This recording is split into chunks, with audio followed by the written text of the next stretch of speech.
Hello everyone, how are you all? Fine? Very good. I hope you have watched the video of chapter number 7 and you understood it very well. If you didn't understand it, then watch that video 2 or 3 times, then you will be able to understand it. Now in this video, we are going to learn the exercise portion of the same chapter. But before that, we are going to see one short clip. So enjoy it and understand it properly. In ancient times, a king had his men place a huge rock on a roadway. He then hid in the bushes and watched to see if anyone would move the rock out of the way. Some of the king's wealthiest merchants and courtiers passed by and simply walked around it. Many blamed the king for not keeping the roads clear, but none of them did anything about getting the stone removed. And so it happened that one day, a peasant came along carrying vegetables. Upon approaching the rock, the peasant laid down his burden and tried to push the rock out of the way. After much pushing and straining, he finally managed. After the peasant went back to pick up his vegetables, he noticed a purse lying in the road where the rock had been. The purse contained many gold coins and a note from the king explaining that the gold was for the person who removed the rock from the road. You see, in life, every obstacle that we come across gives us an opportunity to improve our circumstances. And while the lazy complain, others will create opportunities through their kind hearts, generosity, and willingness to get things done. So see every problem as an opportunity and a chance to become better and to grow. क्या था message इसमें? बहुत ही अच्छा message है जो हम सबको समझना चाहिए कि कोई भी प्रॉब्लम है हमारी लाइफ में तो उसको वो प्रॉब्लम को हमें सॉल्व करना है rather than giving excuses about that problem. Now let us move to the main point. First of all, we are going to discuss in-text exercise on page number 110. This let's remember exercise is there. Here you have to identify the parts of the cell given below and then label them on the diagram. ये आपका question है, ठीक है? This type of question can be asked in 1 mark question or in 1 word question. तो first one is a viscous jelly like substance within the cell membrane. उसको क्या बोला जाता है? Any guesses? Yes, it is the cytoplasm. Then second one is suicidal bag of the cell. तो वो कौन सी organelle होगी? Lysosome. Then third one is primary site for the protein synthesis. तो primary site है ribosome. Then fourth one powerhouse of the cell, तो वो है mitochondria. Then brain of the cell, that is nucleus, and fibers that carry genes, तो that will be chromatin fiber. अगर ऐसा last जो question हमने discuss किया फाइबर्स दैट कैरी जीन्स, उसमें क्रोमेटिन फाइबर की जगह आप क्रोमोसोम भी लिख सकते हो, no problem with that. For the reference purpose I have also here kept the answers of the same questions, so you can refer it and you can take it as a reference. Then next is that keywords. Here keywords are given. Keywords are also equally important as the question answer because these keywords can be asked in 1 mark as a definition. So you have to remember it also and you have to write it also. Here the keywords of cell, unicellular organism, multicellular organism, prokaryotic cell, eukaryotic cell and organelles are given. These definitions you have to remember very well and you will also write in your fair notebook of biology. After this, let's move to the exercise portion of this chapter. The first exercise is fill in the blanks with the correct words. तो उसमें पहली है cells of organisms are dash in shape and size. तो ये हमने discuss किया था, याद करो कि जितने भी सेल्स हैं हमारी बॉडी में they vary in shape and size. ठीक है। तो वेरी होना मतलब डिफरेंट होना, तो यहाँ पे करेक्ट ऑप्शन है डिफरेंट। याद रखो एग्जाम में अगर ऐसे फिल इन द ब्लैंक्स करके पूछी जाती है तो आपको ऑप्शन नहीं दिए जाएंगे, तो आपको ऐसे ही लर्न करने हैं। Then second blank is dash cells cover a large area and thus flat in shape. याद करो तो उसमें कौन सा आएगा option correct, skin cells. Then third है dash cells are the longest cell in the human body, तो which are the longest cell, nerve cell, तो here correct option is nerve cells. Then fourth is cells that have a well defined nucleus are called dash cells, eukaryotic और prokaryotic. तो well defined मतलब true nucleus, तो वो किस में होता है, यूकैरियोटिक सेल में, तो here answer is eukaryotic cell. Then fifth is dash mount is generally used for viewing inanimate object. Inanimate object का मतलब है डेड ऑब्जेक्ट, तो उसमें आएगा dry. Then sixth one is a cell dash is the outermost covering of a cell. तो यहाँ पे देखो अगर स्पेसिफिकेशन दिया है प्लांट सेल तभी आप सेल वॉल लिखोगे, और अगर ऐसे जनरल ही क्वेश्चन दिया है ऑफ अ सेल, मतलब स्पेसिफिकेशन नहीं दिया कि कौन सी टाइप का सेल, तब आपका ऑलवेज आंसर होगा सेल मेम्ब्रेन। अंडरस्टूड, तो यहाँ पे भी हम आंसर लिखेंगे cell membrane. Then seventh one is dash is responsible for growth in organism. तो ग्रोथ के लिए सेल्स के नंबर हमें ज़्यादा चाहिए, और सेल्स के नंबर किससे बढ़ेंगे, किससे इंक्रीज होंगे, through the cell division process. तो here correct answer is cell division. समझ में आया सबको? ये सारी ब्लैंक्स बहुत ही इजी है, यहाँ पे मैंने आंसर्स भी रखे हैं फॉर योर रेफरेंस, तो you can refer this answers also.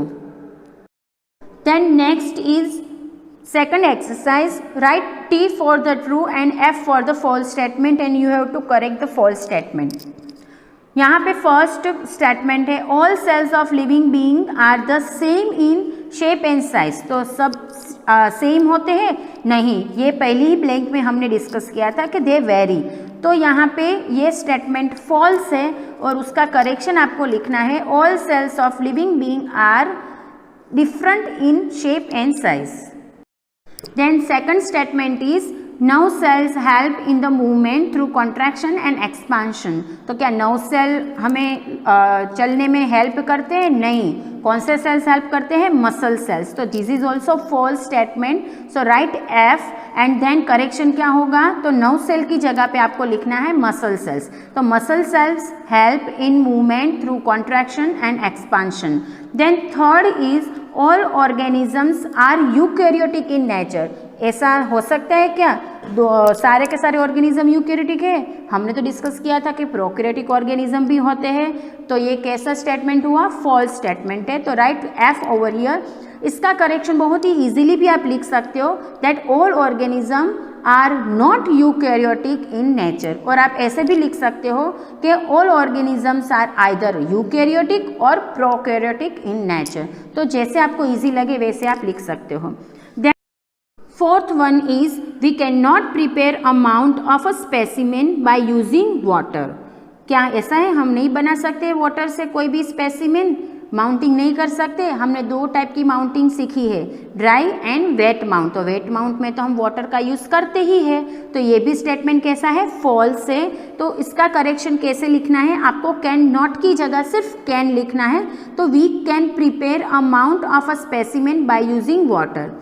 आप ऐसे भी लिख सकते हो कि we can prepare a mount of a specimen by using water and glycerine. तो दोनों तरीके से आप लिख सकते हो, whichever you like you can do the correction. Then fifth one is all parts of a cell are living in nature. ठीक है, ये जनरलाइज्ड कंसेप्ट है, ठीक है, सेल वॉल नॉन लिविंग होती है, बट यहाँ पे कोई स्पेसिफिकेशन नहीं दिया है हमें, सिर्फ एक जनरल सेल के बारे में बोला गया है, तो उसके अकॉर्डिंगली ये स्टेटमेंट ट्रू है, तो you have to write capital T. Then vacuoles are empty spaces found only inside a plant cell. सिर्फ प्लांट सेल में मिलेगी, एनिमल सेल में नहीं मिलती है, एनिमल सेल में भी मिलती है, हमने पढ़ा ही है। तो यहाँ पे ये स्टेटमेंट फॉल्स है, तो write F in front of that statement and correction कैसे करोगे? Vacuoles are empty spaces found in plant cells and animal cells, ऐसे करके आपको करेक्शन करना है। I hope you understood it. यहाँ पे मैंने आंसर की एक फाइल भी रखी है, तो आप वो देख सकते हो रेफरेंस के लिए। समझ में आया सबको? ये सारा जो ऑब्जेक्टिव पार्ट है वो आप टेक्स्ट बुक में ही लिखोगे विदाउट फेलियर, और पेंसिल से ही लिखना है। Now next is choose the correct option, मतलब MCQs। तो फर्स्ट MCQ है, in which of this terms do cells show variation. तो किस में वेरिएशन दिखाता है? तो नंबर में भी है, शेप में भी है और साइज में भी है। तो यहाँ पे करेक्ट ऑप्शन है option number C, in A and B both. Then second is in which of these are prokaryotes. तो उसमें कौन सा आएगा? सारे के सारे ऑप्शन देखो, उसमें D ऑप्शन करेक्ट है, that is bacteria and blue green algae। Then third one is which of these are organelles found in the nucleus. तो उसमें न्यूक्लियस में कौन सी ऑर्गेनल्स मिलती है? तो एक तो हमें क्रोमेटिन फाइबर मिलता है और दूसरा न्यूक्लियोलस मिलता है। तो option number B is correct. Then fourth one is which of these are commonly used stains for making a slide। तो उसमें कौन सा आएगा? तो यहाँ पे सिर्फ 2 ही स्टेन के नाम दिए हैं, बाकी तो कोई भी स्टेन के नाम है ही नहीं। तो उसमें ऑप्शन आएगा option number C, iodine solution and safranin. Then which of these are plastids found only in plant cells. तो क्लोरोप्लास्ट, क्रोमोप्लास्ट, ल्यूकोप्लास्ट, ये तो तीनों के तीनों प्लांट सेल में मिलते हैं हमें। तो यहाँ पे करेक्ट ऑप्शन है option number D, all of these.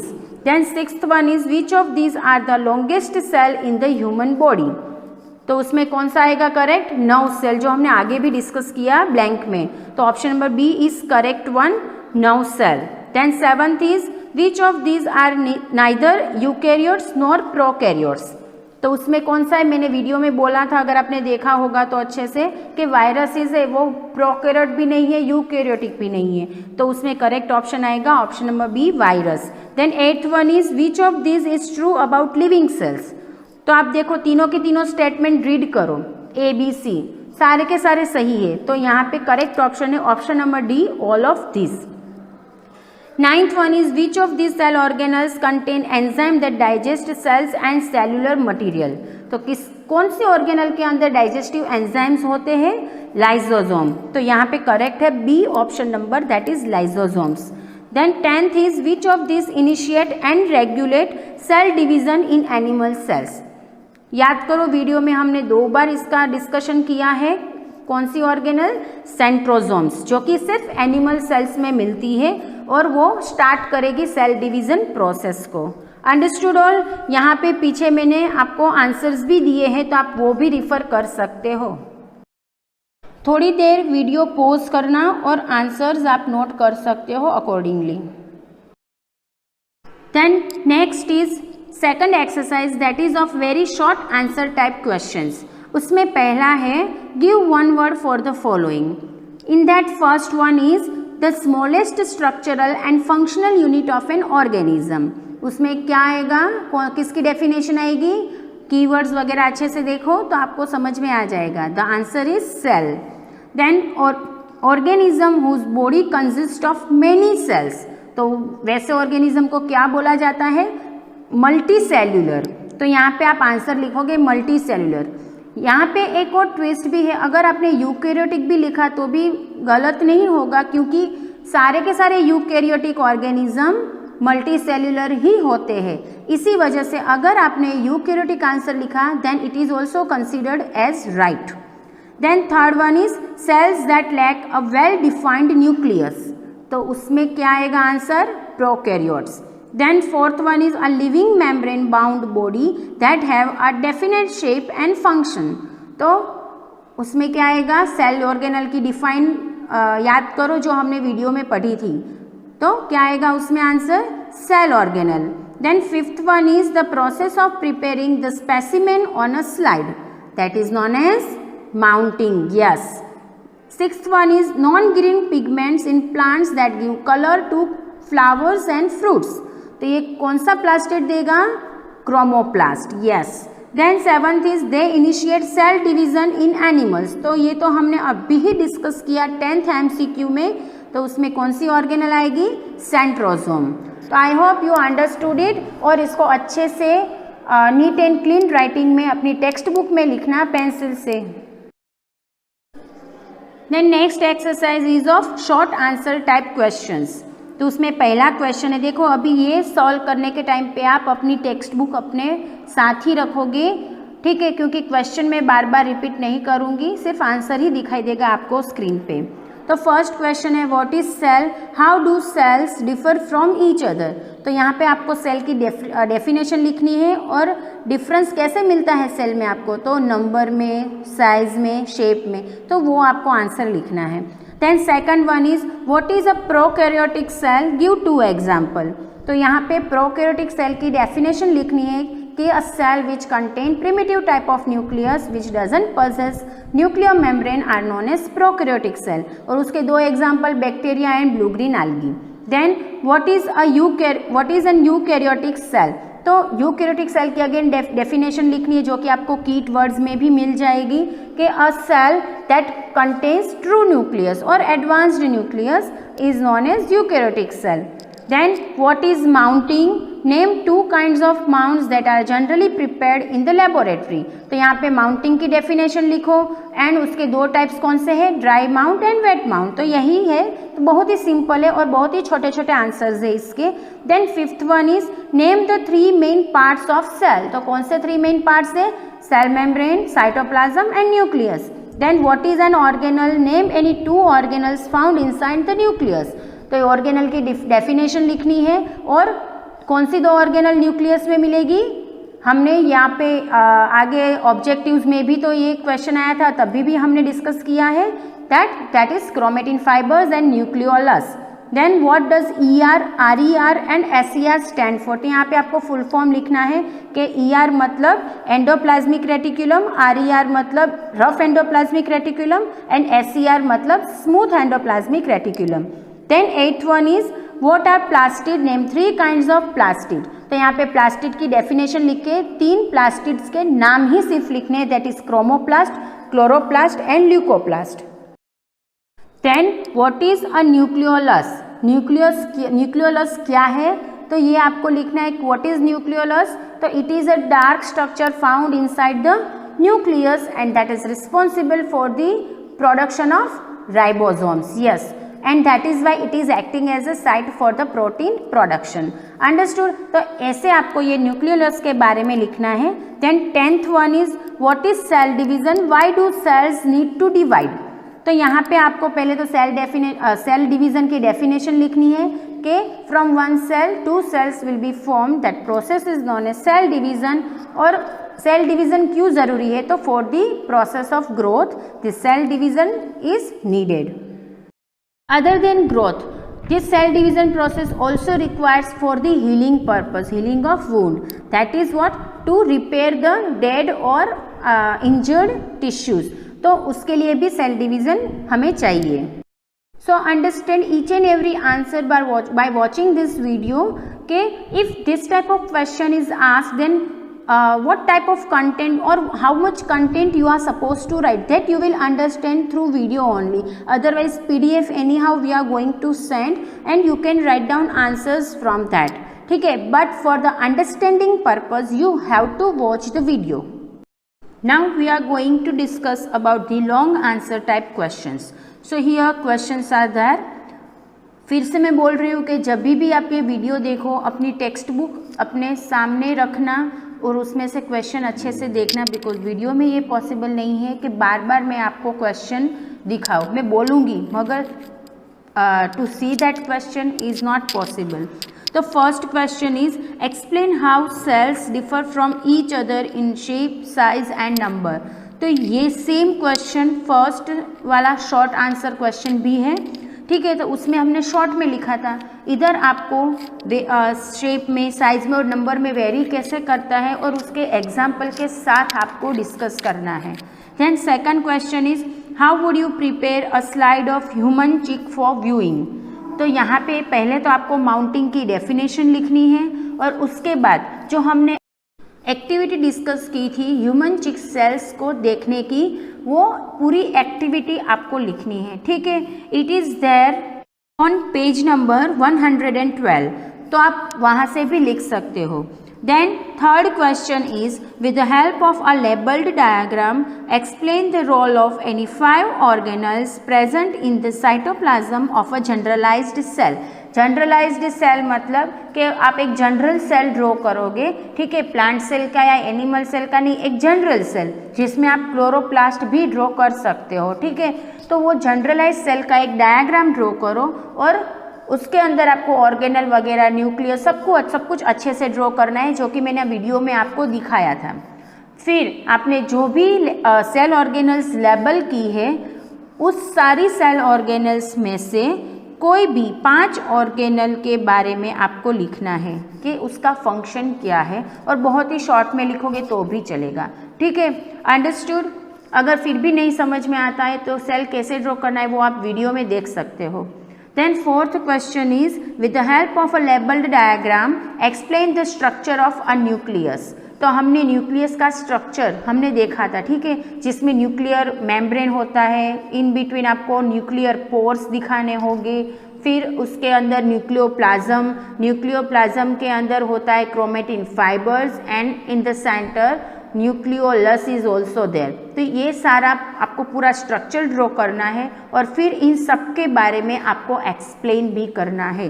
जैसे मैंने वीडियो में एक्सप्लेन किया था फ्लो चार्ट बना के, आप वैसे भी एक्सप्लेन कर सकते हो और वो आपके लिए ईजी भी रहेगा। उसके बाद फिफ्थ क्वेश्चन है, differentiate between plant and animal cell. तो ये हमने वीडियो में डिस्कस किया था और आपकी टेक्स्ट बुक में भी दिया है on page number 111, that difference is given. तो आप वहाँ से भी कॉपी कर सकते हो, ठीक है, मगर सारे के सारे पॉइंट्स आपको पाँचों के पाँचों पॉइंट अच्छे से लिखने हैं और बुक में डिफरेंस के फॉर्म में ही लिखने हैं, कॉलम बना के। I hope with this you all understood long answer type questions and you might understand what to write when this type of questions are asked. Main points आपको याद रखने हैं, फिर बाद में आप अंदर आप अपने अंडरस्टैंडिंग लेवल के अकॉर्डिंगली लिख सकते हो। Now we are going to start the another point, that is let's recall करके एक एक्सरसाइज दी है, वो आपको अपने आप से करनी है। That is one of the homework for you. Understood?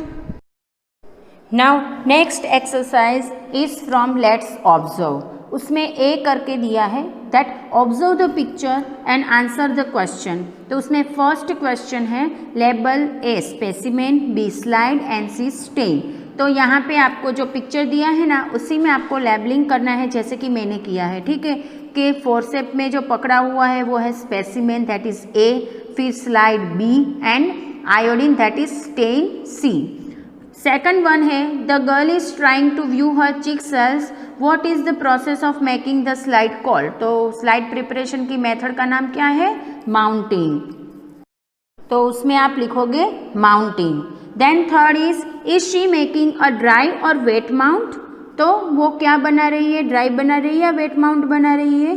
तो वो बना रही है वेट माउंट, ठीक है। आयोडीन का यूज़ और लिविंग सेल्स को देखने के लिए हम वेट माउंट मेथड यूज़ कर रहे हैं। Then fourth one, what will she use iodine solution for. वो आयोडीन सॉल्यूशन किसके लिए यूज़ कर रही है?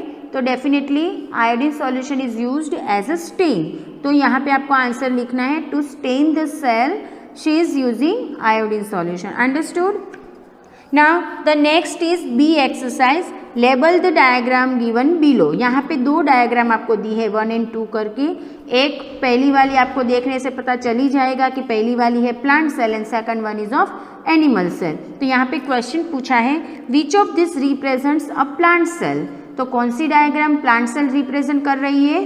तो फर्स्ट वन। तो यहाँ पे 1 करके आपको लिखना है प्लांट सेल, एंड पूछा तो नहीं है मगर फिर भी हम लिख लेंगे कि 2 करके एनिमल सेल, ठीक है। तो ऐसे आपको पेंसिल से लिखना है, जहाँ पे भी आपको पर्टिकुलर आंसर्स पूछे गए हैं तो वो आंसर वो पर्टिकुलर जगह पे पेंसिल से ही लिखोगे।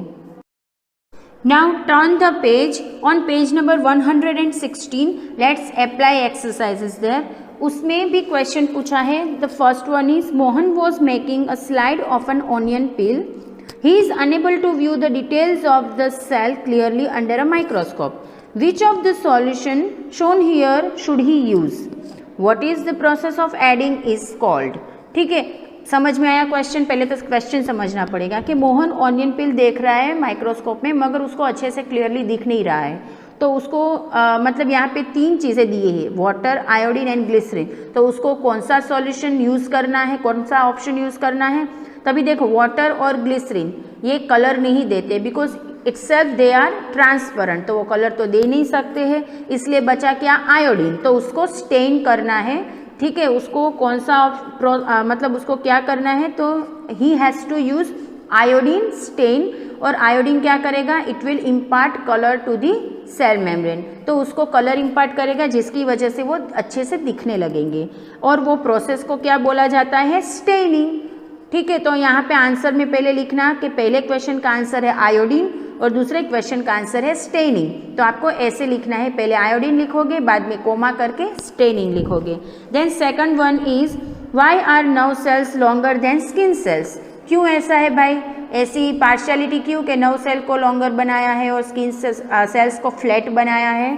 तो यहाँ पे उनके फंक्शन के अकॉर्डिंगली ये पार्शियलिटी की है। भगवान भी तो मतलब सब कुछ सोच समझ के ही करते हैं, क्योंकि कि यहाँ पे नर्व सेल्स है, they carry messages from all the body parts and will reach make that message reach to the brain. तो वहाँ तक पहुँचाने के लिए उसको लॉन्ग होना पड़ेगा, and that is why they are made longer cells. तो यहाँ पे आंसर है because they carry messages between different parts of the body and that is why they are longer than skin cells. ऐसे अगर आप question को समझोगे तो आपको आंसर इजीली समझ में आ जाएगा। ये कोई आउट ऑफ सिलेबस क्वेश्चन नहीं है, आपके सिलेबस के ही है, मगर ये टाइप के क्वेश्चन को बोला जाता है horse, high order thinking question. तो अगर आप अच्छे से सोचोगे इसके बारे में तो आपको आंसर पता चल ही जाएगा। Then next exercise is from let's analyze and let's evaluate। तो उसमें फर्स्ट क्वेश्चन है compare the 2 figures given below and then analyze which of the 2 would be the cells of a hen's egg। तो हमने पहले activity discuss की थी hence egg की, ठीक है। तो हैन का जो एग है वो क्या है? It represents a single cell, मगर कौन सा? एनिमल और प्लांट सेल, क्योंकि यहाँ पे तो 2 सेल दिए हैं, एक प्लांट सेल और दूसरा एनिमल सेल। अभी हैन को किस में आप कंसिडर करोगे? प्लांट में कंसिडर करोगे या एनिमल में? Definitely it is one of the animal. तो अगर उसका एग है तो वो भी क्या होगा? एनिमल सेल ही होगा। तो यहाँ पे आंसर आएगा एनिमल सेल, ठीक है। क्योंकि आपको फिर बाद में जस्टिफिकेशन लिखना है, because animal cell would be the cell of hen's egg as it does not have cell wall. उसके पास सेल वॉल नहीं है, इसका मतलब कि वो एनिमल सेल ही है। Then second one is evaluate which part of the cell would help to preserve the characteristic features of a species, give a reason to justify your choice, ठीक है। स्पीसीज मतलब कि अगर आप ह्यूमन हो तो ह्यूमन की कैरेक्टरिस्टिक प्रिजर्व करने में कौन हेल्प करेगा? तो जो ट्रांसफ़र करता है एक जनरेशन से दूसरे जनरेशन में कैरेक्टरिस्टिक, वही तो प्रिजर्व करता है, ठीक है। तो यहाँ पे आंसर क्या आएगा? Chromatin fibres. अभी उसका जस्टिफिकेशन भी आपको देना है। तो जस्टिफिकेशन क्या होगा कि this chromatin fibre transfers characteristic of cell to new cell and at the time of cell division and that is why it preserves the characteristic features of a species. Understood all? बहुत ही easy है समझने में, सिर्फ 2-3 बार समझने और एक बार अपने आप से समझने की ट्राई करनी है आपको, तो आपको समझ में आ जाएगा। With this the exercise portion is over. I hope you all understood it very well. अगर नहीं समझ में आता 2-3 बार देखना, समझ में आ जाएगा। और अच्छे से नोटबुक में जैसे मैंने इंस्ट्रक्शन दी है वैसे ही लिखना, और डायग्राम जब भी ड्रॉ करो पेंसिल से ही ड्रॉ करना। क्वेश्चन पेन से, ब्लैक पेन से, आंसर ब्लू पेन से, पॉइंट वाइज ये सारे पॉइंट्स आपको कंसीडर करने हैं। So thank you all for listening me very patiently. Stay safe and stay healthy.